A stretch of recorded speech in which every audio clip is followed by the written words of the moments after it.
गौरपहु ना भजिया मैनो, गौरपहु ना भजिया मैनो।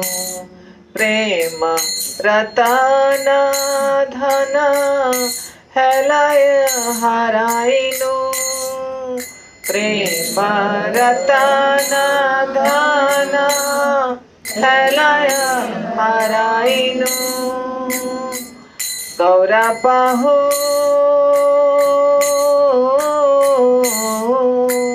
ना भजिया मैनो, गौरपहु ना भजिया मैनो। अधने जतन कोरी धन ते आगिनु, अधने जतन धन ते आगिनु।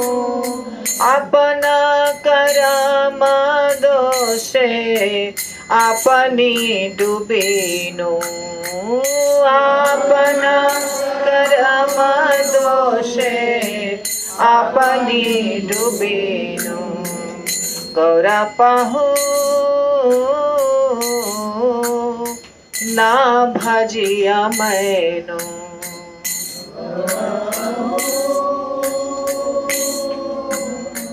ना भजिया मैनो। सतसंग छाड़ी केनो असते विलास, सतसंग छाड़ी कैनो असते विलास। ते करने लागी लोजे, ते करने लागी लोजे कर्म बंध फास, करने लागी लोजे कर्म बंध फास। गौरपहु ना भजिया मैनो,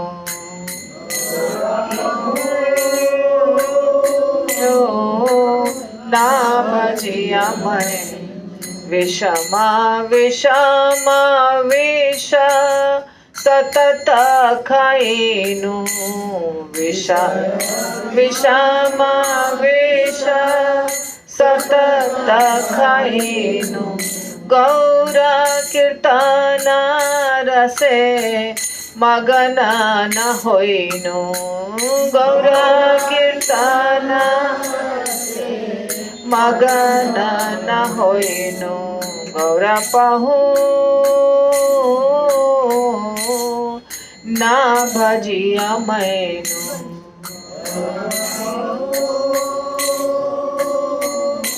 ना भजिया मैनो।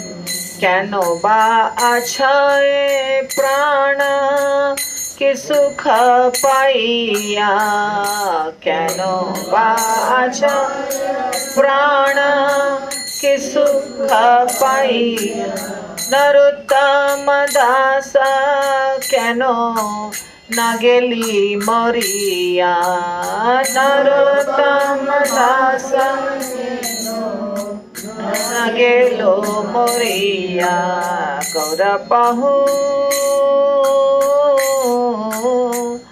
ना भजिया मैनो, गौरपहु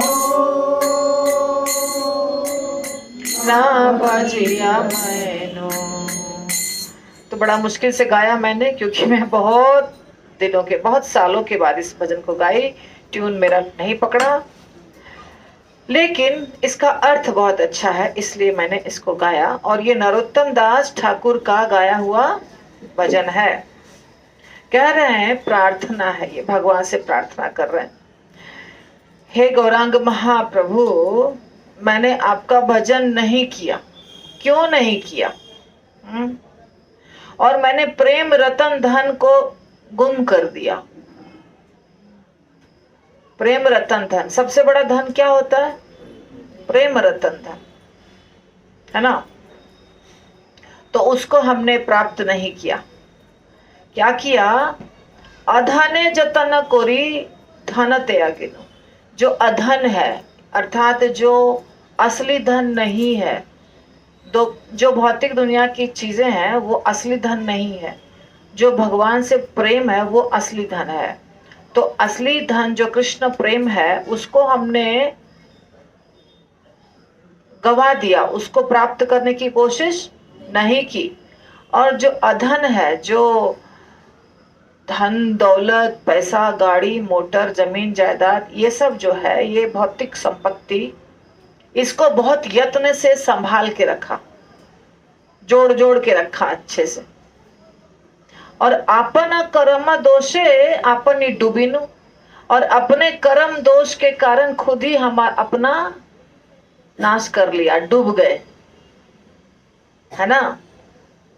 हमने क्या किया, गलती किया। क्या गलती किया कि जो असली धन है प्रेम रतन धन, उसको संभाला नहीं, और जो नकली धन है उसको खूब संभाल के रखा है ना, बैंक में अच्छे से 2-4 ताला चाबी के अंदर, एक ताला चाबी के अंदर नहीं, 2-4 ताला चाबी के अंदर हमने खूब सारा लॉक लगा के रखा। किसको, अधन, जिसको अधन कहते हैं, जो साथ में जाएगा नहीं, जाएगा क्या साथ में, उसको खूब संभाला। और जो प्रेम धन है, रत्न जो है, रत्न, रत्न किसको कहते हैं, बहुत महंगा चीज होता है ना रत्न, वो प्रेम धन है। और प्रेम कौन सा धन, किसके प्रति प्रेम, भगवान के प्रति प्रेम, उसको तो संभाल के रखा ही नहीं हमने। और इसी गलती के कारण हम डूब गए, बहुत सागर में पहुंच गए। अपना कर्म दोषे अपनी डूबिनु, अपने कर्म दोष के कारण लोगों को लगता है कि इसने गलती की, उसने गलती की, मेरी माँ की गलती है, मेरे पिता की गलती है, मेरे दोस्त की गलती है, मेरे पार्टनर की गलती है। तो गलती है, कोई दिक्कत नहीं है, गलती तो सब करते ही हैं, करेंगे ही, हमारे रिश्ते नाते वाले दोस्त भी गलती करेंगे, पर उनके गलती की सजा हमें नहीं मिलेगी। हमें किसकी सजा मिलेगी, हमारी गलती की सजा मिलेगी। तो उनके गलती करने से हमारे जीवन में कोई फर्क पड़ने वाला नहीं है, हमें तो हमारे कर्मों के फल मिलते हैं।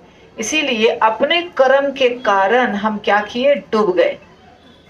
सत्संग छाड़ी कैनु असत्य विलास, सत्संग का एसोसिएशन ऑफ डिवोटीज, सत्संग हमने नहीं किया, भक्तों के संग उठना बैठना, भजन कीर्तन प्रवचन ये सब हमने नहीं किया, और असत्संग किया। चोर उचक्के बदमाश गुंडे,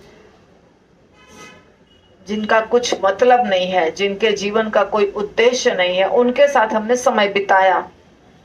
ते कारण ने लागी लो जे कर्म बंध फांस, तो उसके कारण हमारा क्या हुआ, कर्म बंधन में, कर्म का जो बंधन है, गोल गोल चक्र जो घूमता है कर्म का, वो तो हमारे अपने कर्म होते हैं। जो भक्ति होता है वो तो कर्म है नहीं, भक्ति कर्म बंधन नहीं बनाता है, बनाता है भक्ति। लोग पूछते हैं कि, कहते हैं अर्जुन ने इतना खून खराबा किया, इतनी हत्याएं की, पर अर्जुन के किसी हत्या का अर्जुन को कुछ परिणाम नहीं मिलेगा, क्योंकि अर्जुन ने हत्या जो की, एक तो वो क्षत्रिय था, क्षत्रिय का धर्म है युद्ध भूमि में लड़ना, और दूसरा भगवान ने आज्ञा दी थी, तो इसीलिए वो भक्ति ही कर रहा था युद्ध भूमि में भी।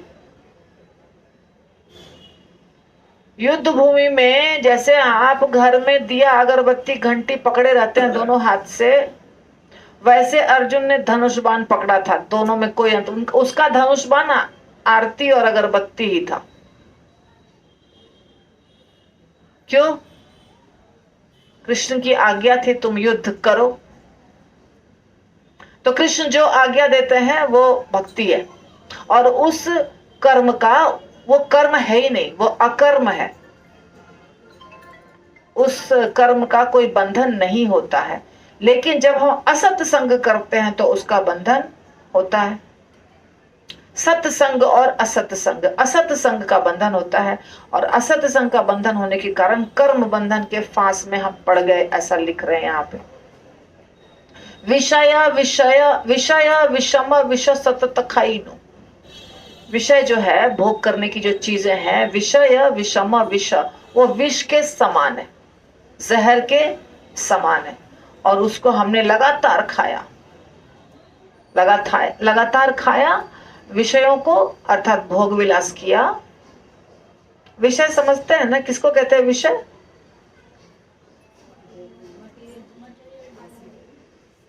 किसको? सेंस ग्रेटिफिकेशन की जितनी चीजें होती है वो, उसको क्या कहते हैं? विषय। सब कुछ इंद्रिय तृप्ति का जो सामान होता है, इंद्रिय तृप्ति की जो सामग्री होती है, उसको क्या कहते हैं? विषय। तो हर चीज क्या है? विषय। भगवान से संबंधित जो चीज नहीं है वो क्या है? विषय। कैसे वो विषय है? आंखों का विषय है रूप, जीवा का विषय है रस, कान का विषय, ध्वनि जो है वो क्या है? कान का विषय। ऐसे होता है विषय। तो विषय विषम विष, तो विषय को विष कह रहे हैं, जहर। जो चीजें विषय है वो हमारे लिए जहर है, उसको हमने खाया और गौर कीर्तन का जो रस है उसमें मगन नहीं हुए, उसकी परवाह थोड़ी भी नहीं किए। गौरांग महाप्रभु जो कीर्तन है उसका जो रस है, जिसमें मगन होना चाहिए था, उसमें मगन नहीं हुए। तो कहते हैं नरोत्तम दास ठाकुर कि मेरा ये प्राण बचा हुआ है क्यों, मैं जिंदा हूं क्यों, मर क्यों नहीं गया? क्यानो वा आछाय प्राण की सुख पाइया, नरोत्तम दास कैनो ना गेलो मोरिया। क्या सुख प्राप्त करने के लिए जीवन को बचा के रखा है मैंने, क्यों मर नहीं गया? ऐसा धिक्कार रहे हैं अपने जीवन को।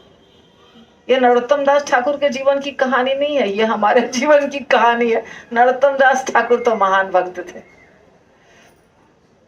तो ये प्राण को बचा के क्यों रखा है? अगर हमको जीवन के विषयों को ही भोगना है तो प्राण को बचा के रखने की आवश्यकता ही नहीं है। फिर तो ये प्राण का उपयोग, ये शरीर का उपयोग होना चाहिए सिर्फ भगवत सेवा के लिए। अगर भगवत सेवा नहीं हो रही है तो ये शरीर का कोई उपयोग नहीं है, वो कर्म का बंधन ही बनाएगा, नया नया नया नया कर्म का बंधन। कर्म के बंधन कैसे बनते हैं पता है आपको? कैसे कर्म के बंधन बनते हैं? एक कर्म हमने किया, उसका परिणाम होगा, सब कर्म का परिणाम होता है। अगर हमने ये उठाया तो ये भी एक कर्म है, इसका भी एक परिणाम होगा। जितने कर्म हम करते हैं सबका एक परिणाम होता है। तो कर्म और कर्म का फल, एक कर्म और एक उसका फल। फल तो अब भगवान देंगे, हमने तो कर्म कर लिया, फल तो हमारे हाथ में नहीं है। है बताइए, किसी के हाथ में फल है? नहीं। हाथ में क्या है? सिर्फ कर्म करना। तो कर्म करने के बाद एक फल होगा जो कि रिजल्ट जिसको बोलते हैं। जैसे एग्जाम में आप पेपर लिखते हैं तो रिजल्ट तो आपके हाथ में नहीं है, वो तो टीचर के हाथ में। आपके हाथ में क्या था? लिखना सिर्फ, बस। वैसे ही कर्म हमारे हाथ में है, उसका परिणाम हमारे हाथ में नहीं है। परिणाम देने वाला कोई और है, और वो जो परिणाम देते हैं ना, वो बायस नहीं है, वो बेईमानी नहीं करते हैं। जो कर्म है उसका जो परिणाम होना चाहिए वही मिलता है। पर उसके साथ एक और चीज रिजल्ट में, बाई प्रोडक्ट एक और होता है। क्या होता है बाई प्रोडक्ट पता है आपको? हम जब कोई पाप कर्म करते हैं, पाप और पुण्य जो भी हम करते हैं, तो एक तो कर्म बन गया हमारा।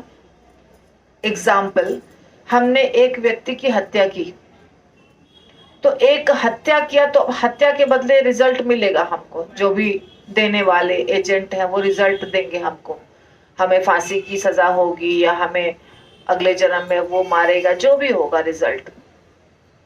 और जो बाई प्रोडक्ट होता है वो ये होता है कि हमारी चेतना अब खराब हो गई कि नहीं हो गई? अब चेतना क्या खराब हो गई कि एक मर्डर में तो थोड़ा टेंशन था, एक मर्डर, फर्स्ट मर्डर करने में चाकू हाथ से चल नहीं रहा था, पर दूसरे मर्डर करने में उतना टेंशन नहीं है, जल्दी चलेगा। और तीसरे चौथे पांचवे में तो बहुत आराम से चलेगा, और बाद में तो हो सकता है हम सुपारी लेके मारने वाला बन जाएं। तो ये जो बाई प्रोडक्ट होता है ये बहुत खतरनाक होता है, क्योंकि जो हमने कर्म किया उसका तो प्रायश्चित भी हो सकता है। क्या प्रायश्चित? कि आपने पाप किया तो पाप की राशि इतनी बड़ी जमा हो गई है, तो उसको हम दान करके, यज्ञ करके, तपस्या करके बैलेंस कर सकते हैं। कर्मकांड का बैलेंस करने के लिए है प्रावधान बहुत सारा वेदों में। पर जो बाई प्रोडक्ट के रूप में हमारी चेतना खराब हुई, उसका तो निदान ही नहीं है नहीं है ना? तो क्या होगा? अब नए नए कर्म होंगे, बुरे कर्म, क्योंकि हमारी चेतना तो खराब हो गई। अब उस खराब चेतना से और नए नए कर्म बनेंगे और वो चलता रहेगा, चक्र चलेगा ना, चक्र। और उस चक्र को कैसे रोक सकते हैं? नहीं रोक सकते हैं। जिस स्पीड से हमने पाप किया पहले, उसके बाद वो पाप करने का स्पीड बढ़ जाएगा, बाई प्रोडक्ट जो चेतना खराब हुई उसके कारण। इसी प्रकार जब आप पुण्य करेंगे तो उसका भी बाई प्रोडक्ट होता है। पुण्य करने से और पुण्य करने की इच्छा होती है। जब पुण्य करेंगे तो और पुण्य करने की इच्छा होगी, चेतना अच्छी होगी। और जब भक्ति करेंगे तो और भक्ति करने की इच्छा होगी, क्योंकि चेतना भी अच्छी होगी। बात समझे? तो बुरे कर्म करने से बुरे कर्म करने की श्रृंखला बनती है, और अच्छे कर्म करने से अच्छे कर्म करने की श्रृंखला बनती है, और भक्ति करने से भक्ति करने की श्रृंखला बनती है। आप समझे जो मैंने समझाया? कर्म बनता है, और कर्म के साथ साथ जो हमारी एक साइड में, जिसको बाई प्रोडक्ट कहते हैं, जो अपने आप तैयार हो जाता है, इंटेंशनली नहीं, अनइंटेंशनली तैयार हो गया। हमने सोचा नहीं था करने का, पर वो अपने आप हुआ ना। आपने एक कर्म किया, वो कर्म करने का सोच के किया, हम इसको मारेंगे, हम इसको काटेंगे, हम इसको पीटेंगे, हम इसको गाली देंगे, ये आपने किया, खुद किया, आपके गुणों के अनुसार से हो गया। पर उसका जो रिजल्ट होगा वो तो आपने सोचा नहीं, या वो तो आपके हाथ में नहीं है। पर उसका जो बाई प्रोडक्ट हुआ वो तो प्लानिंग भी नहीं था। हाँ, इसीलिए पाप कर्म कभी भी पुण्य कर्म से बैलेंस नहीं हो सकते। सिर्फ और सिर्फ भगवान के नाम से इसको बैलेंस किया जा सकता है, क्योंकि भगवान का नाम जो है ना, वो पाप कर्म के फल को भी नाश करता है, चेतना को भी शुद्ध कर देता है, और प्रायश्चित करने की आवश्यकता नहीं होती है, वो अपने आप सब कुछ खत्म हो जाता है। जो प्रारब्ध हमको मिलता है इस जन्म में, जो मिला हुआ है, वो प्रारब्ध भी कुछ हद तक समाप्त कर देता है नाम। तो नाम जप के सिवाय और कोई तरीका नहीं है जिससे हम इस कर्म के गोलाई को, चक्कर को बंद कर सके। सिर्फ भगवान का नाम, सिर्फ और सिर्फ भगवान का नाम। इसलिए जो भजन था कि कर्म बंधन के फांस में हम पड़ गए, हम इसमें हमने सत्संग नहीं किया, हमने असत संग किया, ये सब जो नरोत्तम दास ठाकुर ने लिखा है, इसको हमको समझना है कि कैसे हम इसको काटेंगे।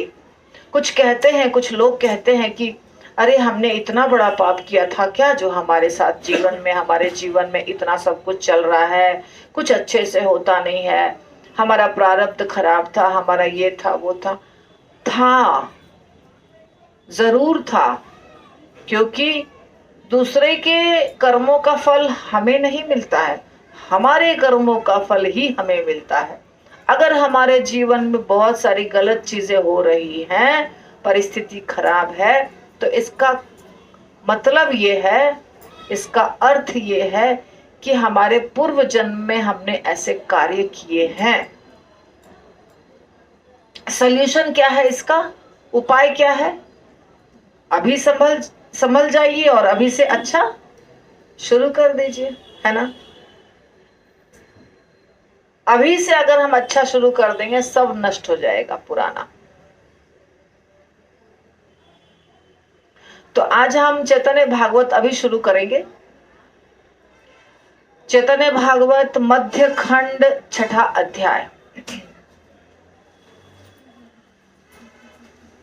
जगत जीवन गौरचंद्र की जय हो, जय हो। आप अपने चरण, श्री युगल चरण को मेरे हृदय के लिए प्रदान करें। जगत मंगल विश्वंभर की जय हो, जय हो। श्री गौरचंद्र के समस्त किंकरों की जय हो, जय हो।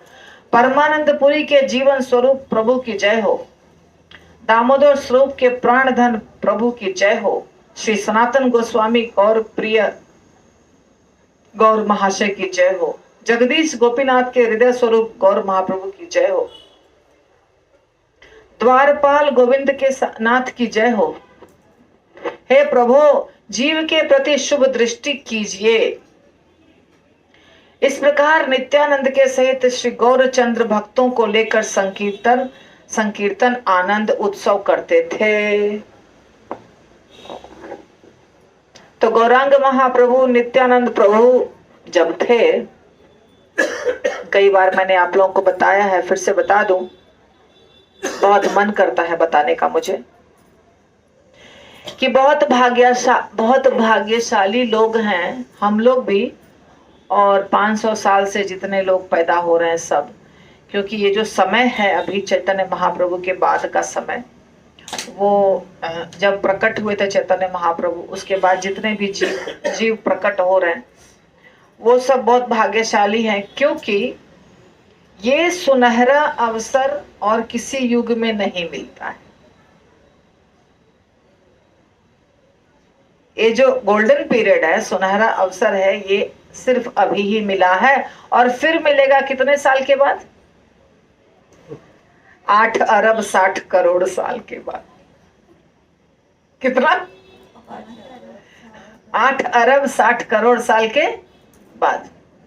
क्योंकि चैतन्य महाप्रभु और भगवान कृष्ण स्वयं भी ब्रह्मा जी के एक दिन में सिर्फ एक बार आते हैं। हाँ, तो ये जो लग रहा है ना कि अरे इतना आसान है भक्ति, क्या है? आसान बना दिया है चैतन्य महाप्रभु ने, आसान बना दिया है। तो चैतन्य महाप्रभु नित्यानंद प्रभु जब थे तब समझिए क्या होगा। हम लोग तब भी थे, ऐसा मत समझिए कि आप अभी प्रकट हुए हैं, अभी इसके पहले थे ही नहीं। आप थे कि नहीं?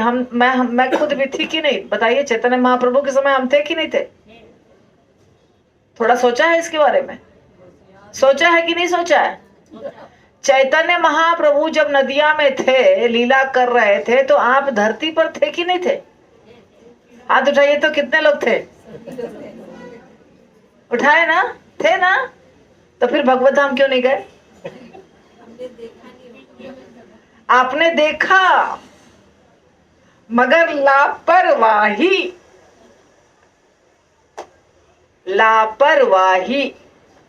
हम भगवान के समय में थे, हम कृष्ण के समय में भी थे। हम अभी भगवत धाम से नहीं आए हैं, गोलोक धाम से अभी नहीं आए। हम गोलोक धाम से अभी नहीं आए हैं।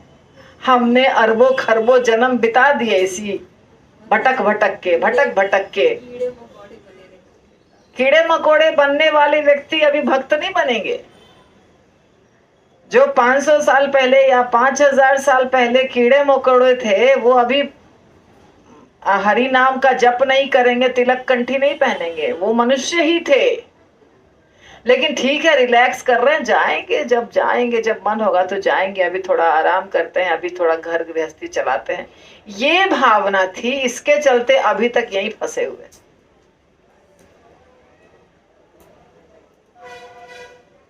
भक्ति की तीव्रता जब तक नहीं होगी तब तक नहीं जा सकते हैं भगवत धाम। तो हमें लगता है अरे हम चैतन्य महाप्रभु के समय में क्यों नहीं थे। आप थे, आप थे, हम सब थे, मगर महाप्रभु नाच रहे हैं, हम घर में बैठे, साथ में नाचेंगे नहीं, साथ में गाएंगे नहीं, इंटरेस्ट नहीं होगा। असत सत्संग छाड़ी कैनु असत्य विलास से कारणे लागी लो कर्म बंध फांस। तो सत्संग जहां हो रहा है वहां जाके बैठेंगे नहीं, फायदा उठाएंगे नहीं, तो क्या होगा? ऐसे ही एक एक जन्म बीतता जाएगा। तो चैतन्य महाप्रभु और उनके इतने सारे पार्षद, क्या समय होगा सोचिए। तो महाप्रभु सिर्फ ऐसा नहीं कि एक जगह बैठे रहते थे और प्रवचन करते थे, घूम घूम के पूरे नदियां में वो क्या करते थे? भगवान नाम का कीर्तन और प्रचार करते थे। और कह रहे हैं वृंदावन दास ठाकुर कि हे भगवान, जीव के प्रति जरा शुभ दृष्टिपात करिए, हमें जरा कृपा पूर्वक दर्शन, हमारे ऊपर अपनी दृष्टि डालिए। देखिए, भगवान आपके ऊपर दृष्टि कब डालेंगे? सोचने वाली बात है। सोचिए, आप सब पढ़े लिखे समझदार, भगवान की नजर आपके ऊपर कब जाएगी? यस, जब हम भगवान के लिए कुछ करेंगे। भगवान की नजर आपके ऊपर तब जाएगी जब आप कुछ ऐसा करेंगे तो भगवान नोटिस करेंगे, अरे ये तो कुछ कर रहा है, ये भक्त तो मेहनत कर रहा है, कुछ कोशिश कर रहा है। तब अब पूरी भीड़ चल रही है, पूरी भीड़ चल रही है, सैकड़ों की, हजारों की, लाखों की भीड़ चल रही है,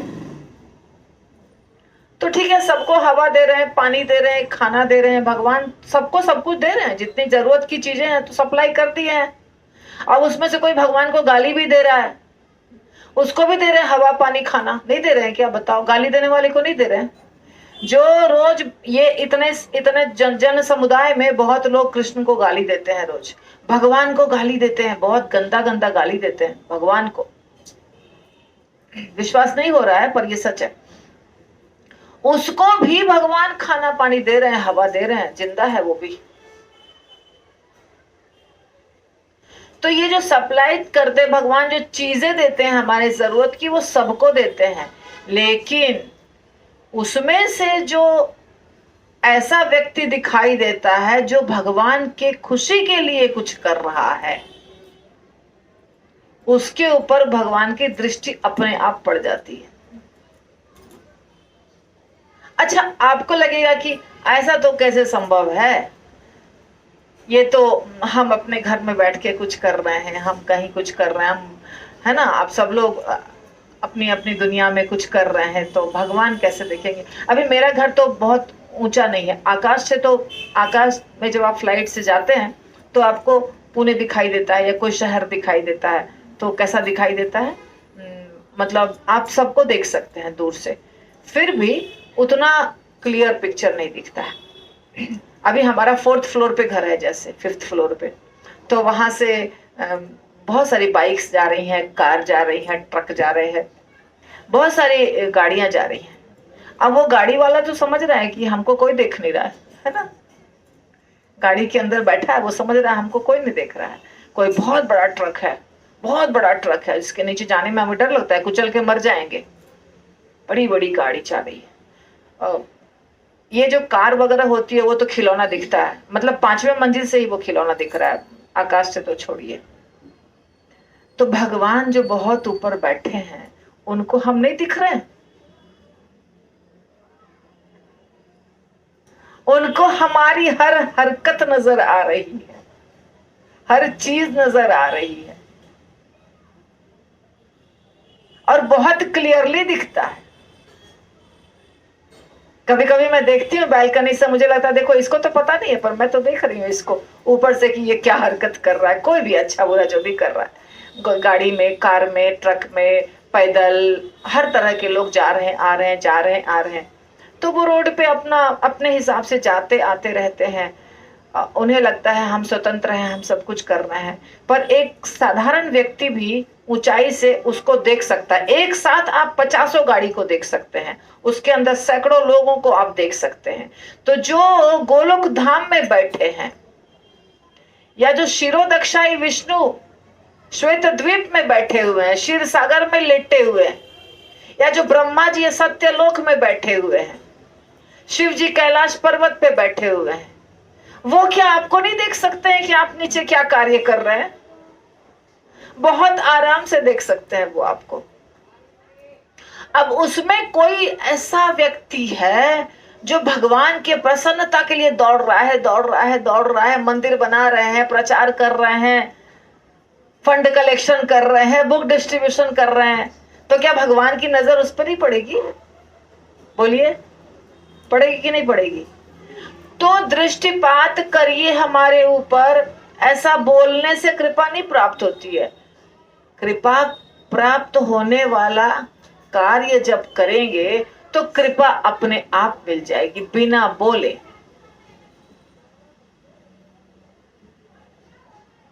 कृपा प्राप्त होने वाला कार्य करना पड़ेगा ताकि भगवान देखें, हमें भगवान देखें। भगवान, आप मंदिर जाते हैं, राधा मतलब वृंदावन में जो भी है, बाके बिहारी जी, राधा श्याम सुंदर, जहां भी जाते हैं तो हजारों की संख्या में लोग भीड़ भीड़ भीड़ भीड़ किए हुए हैं। कितनी भीड़! बाके बिहारी वगैरह में तो दर्शन करना इतना मुश्किल लगता है ना। अब उतनी भीड़ में हम कोशिश करते हैं पैर ऊंचा कर करके, पैर ऊंचा कर करके कि भगवान का दर्शन मिल जाए। ठीक से मिल नहीं रहा है, अंधेरा अंधेरा में। कभी कभी भगवान बाहर आते हैं तो बड़ा अच्छा से, नहीं तो अंधेरे अंधेरे में दिखना पड़ता है। आंखें ऐसे गड़ा गड़ा के हम देखते हैं कि कैसे भी दर्शन मिल जाए। पर ये हमारा व्यू पॉइंट, भगवान को सबका दर्शन मिल रहा है। सच बात है कि नहीं? भगवान सबको देख रहे हैं। कौन पुणे से आया, कौन मुंबई से आया, कौन अमेरिका से आया, कौन आगरा से आया, कौन दिल्ली से आया, कितना कष्ट उठा करके आया, कितना कष्ट नहीं उठा करके आया, और कौन पॉकेट मारी करने आ रहा है, वो भी देख रहे हैं भगवान। पॉकेट मार बहुत होते हैं जगन्नाथपुरी में और वृंदावन इत्यादि में भीड़ के समय में।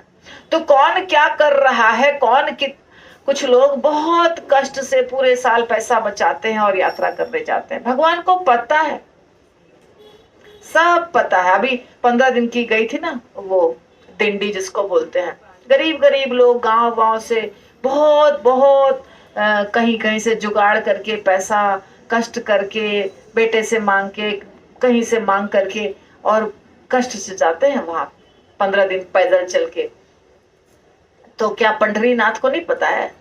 वो पता है। वो 15 दिन उनके साथ चलते हैं। वो 15 दिन, और 15 दिन उनको खाना मिला कि नहीं, पानी मिला कि नहीं, रहने की जगह मिली कि नहीं, और सारा ध्यान भगवान रखते हैं। सैकड़ों हजारों भक्तों का, सबका ध्यान रखते हैं भगवान। ऐसा मत समझिए कि भगवान पंढरपुर में बैठे हैं और ये लोग जा रहे हैं। नहीं, जिस दिन से वो घर से निकलते हैं उस दिन से लेके एकादशी तक उनको सब कुछ, कितना कहाँ चाहिए, वो सारा इंतजाम भगवान स्वयं खड़े होके करते हैं। आप खाली ठान तो लीजिए कि हमको करना है, आपको सिर्फ प्रयास करना है, उसके बाद सारा कार्य भगवान खुद कराते हैं। भगवान ने अर्जुन को कहा ना, तो तुम नहीं मारोगे तो भी ये सब मरने ही वाले, उसको तो मैं ऑलरेडी मार चुका हूं, तुम्हें सिर्फ निमित्त बनना है, सिर्फ निमित्त क्या भव सव्यसाची, निमित्त मात्रेण भव सव्यसाची, ऐसा कुछ है। तो तुम्हें सिर्फ खड़े हो जाओ धनुष तीर लेके कि हाँ भगवान आपने कहा और हम तैयार है मारने के लिए, बस इतना ही करना है तुम्हें। बाकी सब तो मेरे इशारे पे दुनिया चलती है।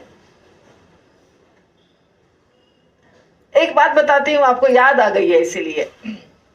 हम जयपुर गए थे जब, तो जयपुर में मैं और मेरी बहन और हमें क्या, मेरे पास बुक यहाँ पे पुणे में है जिसमें मैंने लिख के रखा है कि जयपुर में हम जब जाते हैं तो जयपुर में गोविंद देव जी का दर्शन करने के बाद किस गेट से बाहर निकलते हैं और किधर मुड़ते हैं और तब हमें मिलता है दर्शन वहां पे। वो मैंने लिख के रखा है, लेकिन वो बुक तो थी पुणे में और मेरा प्रोग्राम अचानक बन गया वहां से जाने का जयपुर। तो त्रिपोली गेट से निकलते हैं और त्रिपोली गेट से राइट एंगल लेते हैं, फिर राधा विनोद जी मिलते हैं और दामोदर जी मिलते हैं, जो भी है सब लिख के रखा है। अब जब मैं वहां गई बहन के साथ तो हमने गोविंद देव जी का दर्शन कर लिया और गोविंद देव जी का दर्शन करने के बाद मैंने अपने बहन को बोला कि देखो एक गेट से निकलते हैं, ऐसे याद है मुझे। तो फिर वहां बहुत देर मैं बोली गलत गेट से निकल जाएंगे तब तो मिलेंगे नहीं भगवान, बहुत शाम का समय है, जयपुर शहर में हम कहाँ भटकते रहेंगे। फिर मुझे एक ब्रह्मचारी मिल गया, गौड़िया मठ का एक मंदिर था। मैंने पूछा प्रभु जी बताइए बताइए। उन्होंने बोला कि ऐसे ऐसे उधर चले जाइए, उधर ऐसे ऐसे जैसा वो बताए वैसे गए, हमें मिला ही नहीं। हम एकदम गलत जगह पे घूम रहे हैं पैदल, पूरा बाजार मार्केट घूम रहे हैं, कोई दर्शन नहीं हो रहा है। मैं बोली अब क्या करें, देखो अब दर्शन नहीं होगा तो कैसे चले जाएंगे। मेरे मन में छटपटाहट हो रही है और पूरा सीन गुजर रहा है आंखों से कि कैसे राधा विनोद जी हैं, कैसे दामोदर जी, ये सब सीन गुजर रहा है मेरे आंखों में, लेकिन हम पहुंच नहीं पा रहे हैं। छटपटा रहा है मन, छटपटा रहा है। फिर मैंने बहन को बोला कि अब क्या करें, अंत में लौटना पड़ जाएगा ऐसा लग रहा है। फिर मैं बोली भगवान दर्शन करने का बहुत मन है, लेकिन अब तो आपके हाथ में दर्शन कराना, हमसे तो अब दर्शन होगा नहीं लग रहा है। और फिर नेक्स्ट डे आना होगा कि नहीं होगा पता नहीं, बहुत मुश्किल से आज हम आए। अब आप सोचिए कि दर्शन आप कैसे कराएंगे, ऐसा बोला हमने। और उसके पहले हमने कम से कम 5-10 लोगों से पूछा था एड्रेस, रिक्शा वाले से, किधर है राधा विनोद जी।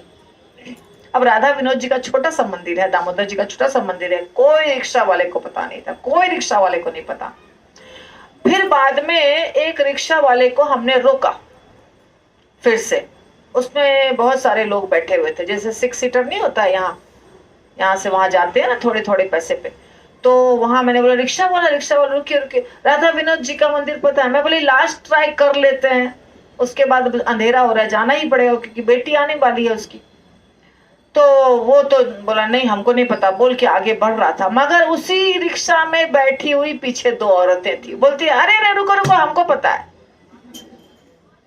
बोलती है माता जी आप पूछ रहे हैं, ये किसी को नहीं पता है, छोटा सा तो मंदिर है इसीलिए कोई नहीं जानता, मगर हम आपको बताते हैं, आप आइए बैठिए रिक्शा में, हम आपको वहां ड्रॉप कर देंगे।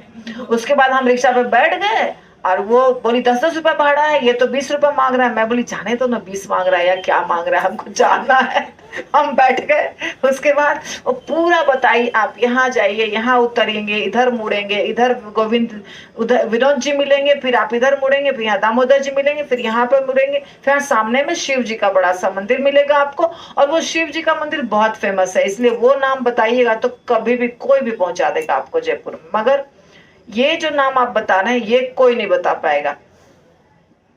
फिर हम लोग को वो माता जी उतर दी, और मतलब हम उसके 50 बार बोलने के बाद भी हमें समझ में नहीं आ रहा था, लेकिन जब उसने उतारा और बोला कि देखिए ये मंदिर है, यहाँ से ऐसे जाइए, वो सामने सामने सब डायरेक्शन के साथ हमको उतार दिया और हम गए, हमको तीनों दर्शन हो गए। तो भगवान, मैंने बोला देखो भगवान को देखो, भगवान ने हमें अंत में भगवान खुद ही गाइड किए, इस माता जी के रूप में हमें मिलवाया और हमें जाकर के तीनों दर्शन हो गए बड़े अच्छे से।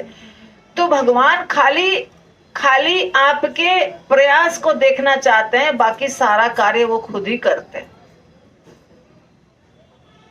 लेकिन हमें जाना है मंदिर, हमें जाना है यात्रा में, ये डिसीजन भगवान नहीं लेते, ये आपको लेना है। बाकी सारा कार्य वो करेंगे आपके लिए, ये हमारे कर्म होते हैं, हमें डिसाइड करना है। तो चमत्कार पे चमत्कार हो रहा था, ऐसा हुआ है बहुत बार, बहुत कुछ जीवन में, जिससे कि समझ में आएगा, आपके जीवन में भी होता है।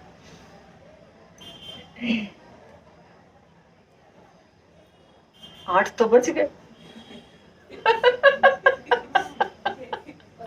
क्या करें, बंद करें या थोड़ा सा चलेगा? जैसा बोलिए आप लोग, बोलिए बोलिए, बंद कर दे?